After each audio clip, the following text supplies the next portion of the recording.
지금으로부터 약 2600년 전인 BC 586년에 남유다는 바벨론에 의해서 멸망당하게 되었습니다.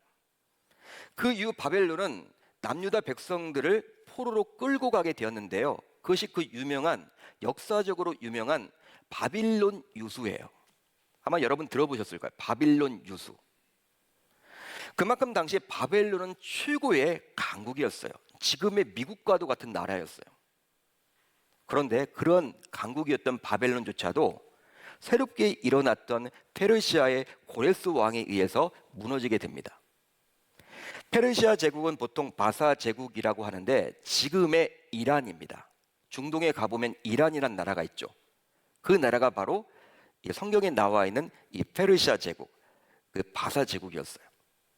그러니까 오늘 성경의 배경은요, 그 바사 제국입니다. 이처럼 바벨론에서 페르시아로 주도권이 바뀌게 되자 바벨론의 포로로 끌려갔던 이스라엘 백성들의 운명도 얼마나 기구한지 이제 다시 페르시아의 손안에 들어가게 되었어요. 여러분 얼마나 좀 힘들겠습니까? 바벨론에 의해서 포로로 끌려가는데 나라가 바뀌었어. 살다 보니까 세월이 흘러보니까 나라가 바뀌어가지고 바벨론의 나라는 사라져버리고 페르시아가 돼버렸네. 페르시아 말을 막 배워야 돼. 그런데 페르시아의 고레스 왕은요, 이전 바벨론과는 다르게 이스라엘 백성들에게 유화 정책을 펴서 고레스 칙령을 반포하게 됩니다. 역사를 아시는 분들은요, 이 고레스 칙령 한두 번쯤은 들어보셨을 거예요. 끄떡끄떡 하시는 분이 한 두세 명 되시네요. 고레스 칙령. 근데 이 고레스 칙령이 무엇이냐면 바로 포로로 끌려온 이스라엘 백성들을 고국으로 돌려보내는 것이었습니다. 고국으로 돌려보내는 거예요. 이렇게 해서 BC 537년경부터 두 번에 걸쳐서 원하는 이스라엘 백성들은 조국 이스라엘로 돌아가는 기쁨을 맛보게 되었습니다. 그런데 오늘 우리가 살펴볼 에스더서는 조국으로 돌아가지 않고 페르시아에 남아 있었던 유대인들에 관한 이야기로 당시 페르시아의 수도였던 수산이라는 곳을 배경으로 합니다. 자, 오늘 본문 안으로 들어가 보면 에스더가 등장을 하고 모르드게가 나오죠. 그렇죠? 근데 이 둘의 관계는 어떤 관계냐? 바로 모르드게가 에스더의 사촌 오빠였습니다. 포로로 끌려갔던 것이죠. 그렇지만 에스더의 아버지, 즉 모르드게의 삼촌이 죽게 되자 홀로 남게 된 에스더를 모르드게가 자신의 딸처럼 양육을 하게 되었어요. 사촌 오빠지만 한두 살 차이가 아니었던 것 같아요. 딸처럼 양육을 할 정도였으니까 나이 차이가 좀 있었던 것 같아요. 따라서 사촌 오빠였지만 모르드게는 에스더에게는 아비와도 같은 존재였죠. 솔직히 그들 모두 이방 땅에서 이방인으로 살아내야만 했기에 모든 것이 힘들고 어렵고 외로운 삶의 연속이었을 것입니다. 그러기에 이 둘은 서로를 의지하며 신앙을 지키면서 살아왔죠. 다른 누군가에게 의지할 수 없고 모르드게는 에스더에게 의지를 하고 에스더는 모르드게를 의지하고 서로를 의지하면서 그렇게 잘 이겨내 왔어요. 그러다가 에스더는 아하수르 왕의 총애를 받아서 왕후가 되었는데요. 놀랍죠? 왕후가 되었습니다. 이렇게 해서 행복하게 삶이 끝나게 되면 좋으련만 역시나 우리네 인생은 그렇지 않습니다. 좋은 일이 생기면 어려운 일도 생기기 마련이에요. 그게 바로 저와 여러분들의 인생처럼 이 왕후를 이제 하게 된 에스더 얼마나 행복할까요? 그런 삶의 연속이 끝나고 이제 어려운 일을 당하게 되었어요. 당시 왕의 신임을 받음으로 페르시아 제국의 인자였던 하만이라는 사람이 등장을 하는데 이 하만이라는 사람이 모르드게가 자신에게 무릎을 꿇지도 않고 절하지 않는 것에 몹시 노하게 되었어요. 화를 내게 되었어요. 자신에게 절을 하지 않았다는 이유로. 결국 하만은 다음과 같은 생각을 갖기에 이르렀는데요.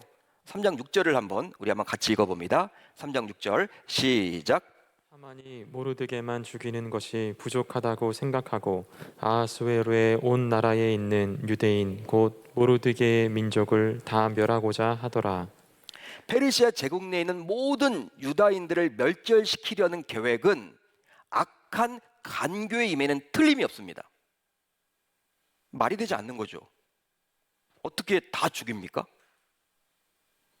실제 하만이 이런 악한 계획을 하게 된 이면에는 모르드게가 자신에게 절하지 않았다라는 이유가 가장 크잖아요. 그렇다면 모르드게 하나만 불러놓고 뭐라 하든지 너는 왜 나에게 절을 하지 않느냐, 모르드게 하나에게만 벌을 내리든지 그렇게 해야지, 모르드게가 유대인이라고 해서 유대인 전체를 죽인다라는 거, 이건 여러분 너무 악하잖아요. 말이 되지 않잖아요. 그것 자체도 여러분 비상식이죠. 그것 자체도. 그렇다면 왜 모르드게는 하만에게 무릎을 꿇지 않고 절하지 않았던 것일까요? 우리가 그 부분을 좀 살펴봐야 돼요. 왕이 하만을 신임하여 모든 대신 위에 두었고요, 신하들로 하여금 하만에게 꿇어 절하도록 했습니다. 이건 왕명이었어요. 왕이 그렇게 하라고 한 거예요. 그러기에 당시 모르드게도 왕명을 지켜서 다른 사람들처럼 하만에게 무릎을 꿇고 절하면 그만이죠. 그렇겠죠? 왕명이니까. 그러나 모르드게는 하만에게 끝까지 절하지 않습니다. 끝까지 절하지 않아요. 주변 사람들이요, 이제 모르드게가 걱정이 되어서, 야, 너 모르드게 그렇게 해서는 안 돼. 하만이 보이면 무조건 절해. 너 그러다가 죽어. 너 그러다가 죽을 수 있어. 모르드게가 절을 하지 않으니까 주변 사람들이 계속 강요를 해요. 그렇지만 이 모르드게는요, 끝까지 절하지 않습니다. 꿇어 엎드리지 않아요. 여러분, 그 이유가 바로 무엇입니까? 오늘 말씀을 쭉 읽어보아도 이것에 대한 설명이 없어요. 여러 주석이나 성경 자료를 보아도 그럴듯하게 설명은 해주고 있지만 성경에 나와 있지 않은 내용이기 때문에 정확하게 무엇이라고 말할 수는 없어요. 그렇지만 한 구절에서 힌트를 얻을 수 있습니다. 왜 절하지 않았을까? 바로 에스더 3장 4절이에요. 날마다 권하되 모르드게가 듣지 아니하고 자기는 유다인임을 알렸더니, 유다인임을 알렸다라는 거예요.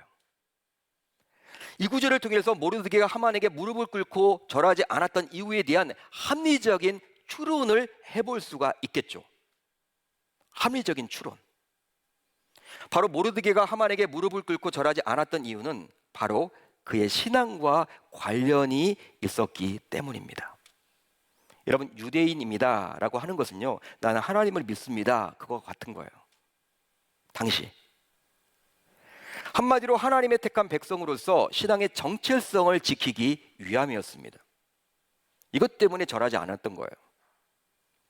따라서 이런 모든 상황을 모르드게를 통해서 듣게 된 에스더는 신앙의 정체성과 상식이 충돌할 때, 또 하나님의 말씀과 상식이 충돌할 때 신자이기에 당연히 상식이 아니라 신앙의 정체성과 하나님의 말씀을 택해야만 했겠죠.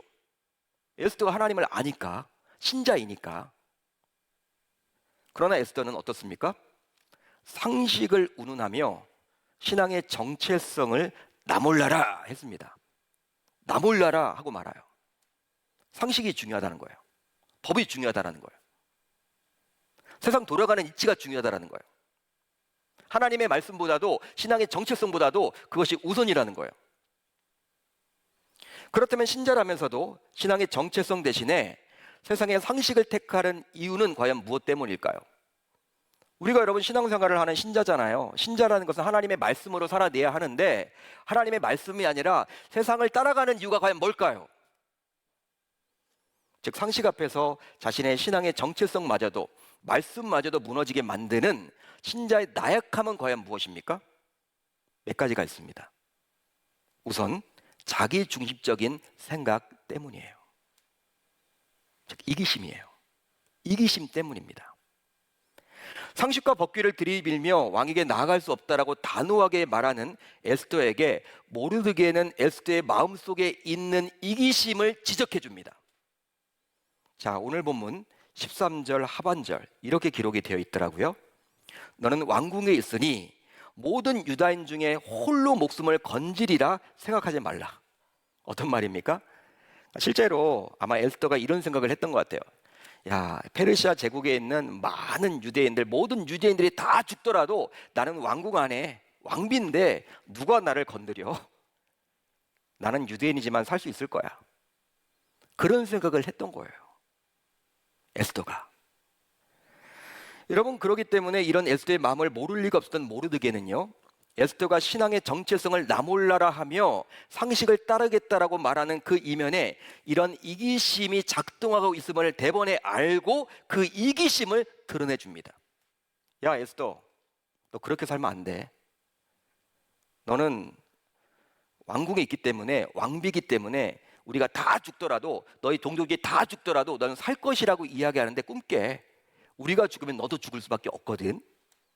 꿈 깨면 좋겠다. 에스더야, 지금 모르드게가 하나님의 음성으로 지금 전해주고 있는 거야. 너 이기적이다. 너만 살려고 하는 거구나. 여러분, 우리 신자들은 세상 사람들과 분명히 달라야만 하는데 이런 자기중심적인 생각, 즉 이기심에 있어서는 동일한 것 같습니다. 여러분, 이런 모든 것들이 바로 이기심의 발로라 할 수 있습니다. 에스더조차도 이런 이기심으로 인해서 신앙의 정체성보다도 상식을 따랐던 거예요. 나는 살면 되니까, 나는 왕비니까, 나는 살겠지 뭐. 모르드게는 이런 에스더의 이기심을 고발하면서 자기 중심적인 생각을 고발하면서 저와 여러분들에게도 그 이기심에서 벗어나라고 권면해주고 있음을 우리 모두 기억해야 할 줄 믿습니다. 믿습니다. 이기적인 것들을 여러분 벗어버려야 된다는 거예요. 이기심이 여러분 딱 생기게 되면요, 우리가 상식을 따라가요. 진짜 그래요. 나만 살려고. 그러지만 한국교회가 무너지고 여러분 하나님 나라가 힘들어지면요, 내 신앙 지키기가 어려워요. 진짜 그래요. 교회랑 신앙, 나의 신앙 같이 가는 거지, 한국교회가 여러분 다 무너져 버렸는데, 어려워졌는데 내 신앙을 내가 지키겠다? 쉽지 않은 거예요. 쉽지 않습니다. 다음으로 하나님의 섭리에 대한 무지 때문이에요. 하나님의 섭리에 대한 무지 때문이에요. 자, 에스더 2장을 보게 되면 에스더가 어떻게 왕비로 간택을 받을 수 있었는지에 대해서 알 수 있는데요, 왕비 간택령이 내려졌습니다. 페르시아 제국 내에 수많은 처녀들이 수산으로 모여들었어요. 수도인 수산궁에 모여들었어. 그리고 나서 궁녀를 주관하는 해계의 수하에 속하게 되었습니다. 에스더 역시 그 수많은 수백 수천 명이 모였을 거예요. 당시 페르시아 제국이 엄청난 제국이었기 때문에, 큰 제국이었기 때문에 왕비가 된다는 것은 대단한 행운 아닙니까? 여러분, 누구나 여러분 다 신분의 귀천 없이 처녀들을 다 모집했기 때문에 많은 여러분 처녀들이 다 모였단 말이야. 에스더도 그 여러 처녀들 가운데 하나였겠죠. 뭐 내세울 게 뭐가 있습니까? 진짜 여러분 예쁜 여자들도 많이 왔을 거예요. 예?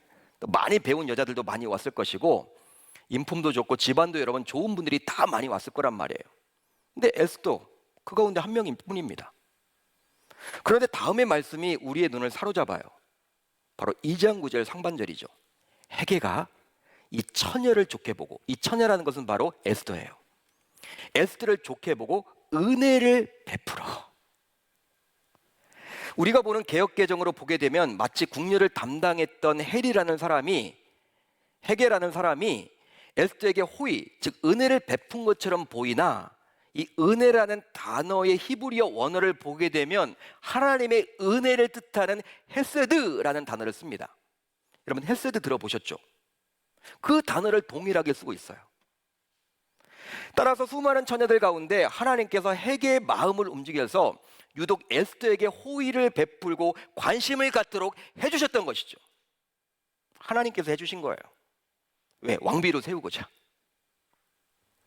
이렇게 하나님의 은혜로 왕비의 간택을 받았다면 이제 왕비인 에스더는 그렇게 해주신 그 하나님의 은혜를 기억하며, 왜 하나님께서 나에게 이런 은혜를 베푸사 왕비로 삼아 주셨는지를 깨달아야 하고, 그리고 내가 어떻게 이 일을 갚아야 될까, 은혜를 갚아야 될까, 이것을 고민해야 된다고, 이것을 고민해야 된다고 모르드게는 지금 에스더에게 말하고자 하는 거예요. 야, 네가 뭐가 잘났다고 왕비가 됐니? 너 잘난 거 아무것도 없거든. 전적인 하나님의 은혜 아니냐. 그 은혜라면, 그 은혜로 왕비가 되었다면 왜 나를 왕비로 세웠을까? 그거 고민하지 않겠어? 지금 오빠인 모르드게가 에스더에게 지금 그 말을 하고 있는 거예요. 자, 오늘 본문 14절을 볼까요? 이렇게 기록되어 있습니다. 이때 내가 만일 잠잠하여 말이 없으면 유다인은 다른 데로 말미암아 노임과 구원을 얻으려니와 너와 내 아버지 집은 멸망하리라. 내가 왕후의 자리를 얻는 것이 이때를 위함이 아닌지 누가 알겠느냐? 아멘. 한마디로 하나님의 섭리 가운데 에스더가 왕후가 되었기에 이제 동족의 어려움 앞에서 더 이상 눈을 감으면 안 된다며 모르드게는 지금 에스더를 꾸짖고 있는 거예요. 하나님의 마음을 가지고 꾸짖고 있는 거예요. 마치 선지자처럼. 즉 왕비가 될 수 없는 자가 왕비가 되었는데 바로 이런 어려운 때를 위함이 아니겠느냐. 지금 동족이 어려운데 네가 나서야지. 누가 하겠니? 지금 그 말이에요. 그렇습니다. 에스더는 어느덧 왕궁 생활에 익숙하게 되었고 그러자 자신이 왕비로 간택을 받았던 그 하나님의 은혜와 그 하나님의 섭리를 이미 잊고 지내왔던 거예요. 세월이 흐르다 보니까. 여러분 우리들도 신앙생활 열심히 할 때가 언제입니까? 고난이 찾아올 때 열심히 해요. 솔직히 그래요. 배부르고 등 따스면요 기도 안 해요. 말씀 안 읽어요. 그냥 여러분 그냥 즐겨요. 여러분 우리에게 고난이 찾아오는 것 자체도 그렇기 때문에 유익인 거예요. 여러분 우리가 생각을 해봅시다. 사도 바울이 육체에 가시가 있었잖아요. 육체에 가시. 사도 바울이 여러분 죽은 자도 살렸어요. 하나님의 은혜로 살렸지만 사도 바울이 가는 곳마다 각종 이적과 기사가 나타났어요. 많은 병을 고쳤어요. 작은 병은 못 고쳐. 왜 그랬을까? 하나님이 그렇게 하신 거예요. 교만하게 될까봐, 자고하게 될까봐. 그것까지 갖추게 되면요 통제가 안 되잖아. 통제가. 사도 바울이 어떻게 될지 몰라. 사도 바울도. 사도 바울이 그렇게 고백하잖아요. 자기가 자고하게 될까봐 하나님이 일 고쳐주지 않았다라고 고백을 하지 않습니까? 여러분 우리 신자들이 놓쳐서는 안 되는 것이 있다면 바로 세상 만사 모든 일이 하나님의 섭리 가운데 일어난다는 사실입니다. 여러분 믿으시면 아멘. 믿으시면 아멘. 그러게 어떤 상황 속에서도 하나님께서 과연 나를 통해서 무엇하기를 원하실까? 우연의 일치는 없어요. 우연으로 벌어지는 일은 없어요. 이런 코로나 상황도 하나님의 섭리 가운데 지금 일어나고 있는 거예요. 하나님이 이러한 코로나의 어려움을 통해서도 신자인 우리가 무엇을 하기를 다 기대하신단 말이에요. 하나님이 나를 이 시대 속에서 과연 무엇하기를 원하시는 거, 그 부분에 대해서 저와 여러분들은 고민하셔야 한다는 거예요. 나에게 이런 직장을 주시고 나에게 건강을 주셨고 나에게 자녀를 주셨고 나에게 이런 사업을 하도록 해주셨다면 왜 나로 하여금 이런 것들을 하도록 했을까? 우리가 고민을 하셔야 된다는 거예요. 특별히 코로나 상황이 지속되면서 남들은 다 위기라고 이야기를 하고 있지 않습니까? 지금 어렵다고 다 아우성이잖아요. 그런데 이상하게 내 자녀가 잘 돼. 만약에 여러분들 가운데 누군가는 있을 거예요. 내 자녀가 너무나 잘 되네. 희한하네. 어떻게 나에게서 이런 자녀가 나올 수가 있었지?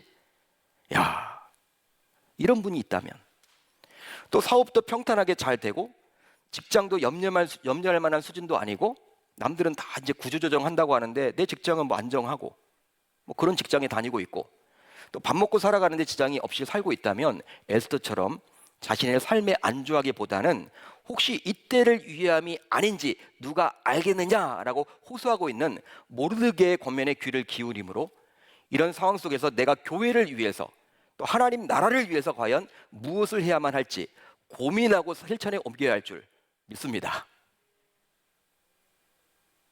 여러분 이게 우연이 아니라는 거예요. 다들 어렵다고 하는데 내가 여유가 있네. 나 혼자 잘 먹고 잘 살아라는 의미가 아니라 이런 어려운 때를 위함이 아니냐라는 이 하나님의 말씀.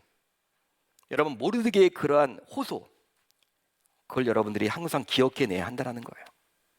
내가 과연 뭘 해야 될까? 교회를 위해서, 하나님 나라를 위해서. 그 가지고 있는 것을 가지고. 내가 여러분 건강합니까? 그럼 그 건강을 가지고 하나님의 영광을 위해서 나는 과연 뭘 하면 좋을까? 내가 물질의 여유가 있습니까? 그 물질을 가지고 세상 사람들과 같은 가치관을 가지고 살아가는 것이 아니라 진짜 하나님의 나라를 위해서, 교회를 위해서 무엇하면 좋을지 고민을 하셔야 한다는 거예요. 이제 이런 모르드게의 눈물 어린 권면에 에스더는 드디어 다음과 같이 반응을 하게 되죠. 그러니까 우리는 다 여러분 에스더가 되기를 원해요. 그렇지만 저는 에스더서를 쭉 읽어보면서 야 모르드게가 참 대단하구나. 모르드게가 없었다면 에스더가 될 수가 없었겠구나. 그걸 깨달았어요. 우리 사랑하는 계명교회 식구들, 우리 권속들, 모르드게가 정말 여러분들에게 많아졌으면 좋겠습니다. 내가 힘들고 어려울 때 나에게 위로해주고 특별히 하나님의 말씀을 가지고 도전 줄 수 있는 이런 모르드게가 내 주변에만 있다면 그게 행복한 삶이겠죠. 자, 오늘 말씀 16절을 보면 이렇게 나와 있어요. 이제 에스더가 이렇게 반응을 합니다. 우리 11절에 나와 있는 반응과는 완전히 달라요. 우리 같이 읽습니다. 시작. 당신은 가서 수산에 있는 유다인을 다 모으고 나를 위하여 금식하되 밤낮 3일을 먹지도 말고 마소서. 나도 나의 시녀와 더불어 이렇게 금식한 후에 규례를 어기고 왕에게 나아가리니 죽으면 죽으리이다. 여러분 11절과 완전히 다르죠? 11절에는 어떻습니까? 여러분 규례를 따지고 상식을 따졌던 이 에스더가 이제 규례를 어기고 왕에게 나아가서 죽으면 죽으리로다 이렇게 결단했다라는 거예요. 결단했습니다. 여러분 이런 쉽지 않은 결단은 곧 에스더의 믿음이라 할 수 있습니다. 믿음이에요. 그동안 그 믿음이 상식과 규례 안에서 감추어져 있었지만 모르드게의 눈머리는 호소에 반응하게 된 에스더의 믿음이 이제 결단으로까지 이어지게 된 것이죠. 그동안은 에스더의 그 믿음이 숨겨져 있어서 작동이 되지 않았던 거예요. 하나님 믿는다고는 하지만 상식이 더 크게 보였고 규례가 더 크게 보였는데 모르드게의 눈물 어린 그 호소에 반응하게 된 이제 에스더는요, 그 믿음이 결단으로 나가게 되었습니다. 죽으면 죽으리로다. 할렐루야. 결국 이런 믿음의 결단에 하나님이 반응하사 어떻게 됩니까? 에스더가 왕 앞에 나아갔을 때 하나님께서는 자신의 백성을 살리고자 왕의 마음을 움직여서 결국에는 하만의 계략이 무너지게 하셨습니다. 따라서 오늘 말씀의 제목과도 같이 믿음은 곧 결단임을 알 수가 있는 거예요. 믿음은 곧 결단입니다. 그러게 자신의 믿음이 짝퉁이 아니라 진짜라면 그 믿음이 에스더와 같이 어떤 결단으로까지 이어져야 하는 것이죠. 여러분 예수님 믿으면요, 이제 그 믿음을 행동으로 옮기셔야만 하는 거예요. 다짐하고 결단하셔야 되는 거예요. 이제 말씀을 정리합니다. 실제로 우리 신자들이 죽으면 죽으리로다 라는 마음을 먹고 결단하기만 한다면 이 세상에서 못할 것은 없습니다. 이 세상에서 못할 것이 없어요. 세상에서 제일 무서운 사람이 어떤 사람이에요? 죽음을 두려워하지 않은 사람이에요. 죽음을 두려워하지 않은 사람이에요.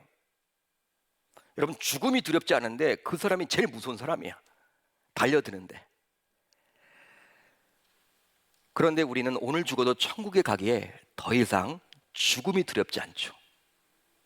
더 이상 죽음이 두렵지 않아요. 이게 여러분 믿음인 거예요. 그러기에 이런 우리의 믿음을 가지고 결단만 한다면 우리는 무엇이든지 도전해 볼 수 있는 것이죠. 결단이 있었기 때문에 하나님이 개입해 주시잖아요. 우린 자꾸 하나님의 은혜만 구하고 하나님의 개입, 일하심을 원하시지만 우리가 결단 없이 행한다면 하나님은 일하지 않으세요.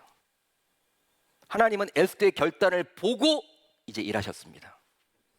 이제 믿음의 사람인 저와 여러분들 모두 우리의 믿음의 결단으로 연결지어서 이 어려운 난국 이 시기에도 낙심 대신에 무엇인지 새롭게 도전해 보실 수 있기를 우리 주님의 이름으로 축원합니다. 축원합니다. 당시 여러분 생각해 보세요. 페르시아 전역에 이제 몇 월 며칠 날 유대인들이 다 죽게 되어 있다. 공고문이 붙여졌을 때 그게 왕명입니다. 왕의 말이 곧 법이에요. 왕의 인정까지 시켰어. 여러분 사람들이 다 유대인 죽는다라고 생각을 했겠죠. 그게 여러분 상식이죠. 여러분 그것을 상식으로 여겼겠죠. 야 그래 소망이 없어. 이제 유대인들은 끝이야. 코로나 상황입니다. 세상은 교회가 끝이라고 이야기를 해요. 여러분 교회가 어려울 거라고 이야기를 해요. 또 성교지가 여러분 다 엉망이 될 거라고 이야기합니다. 부정적으로 다 흘려갑니다.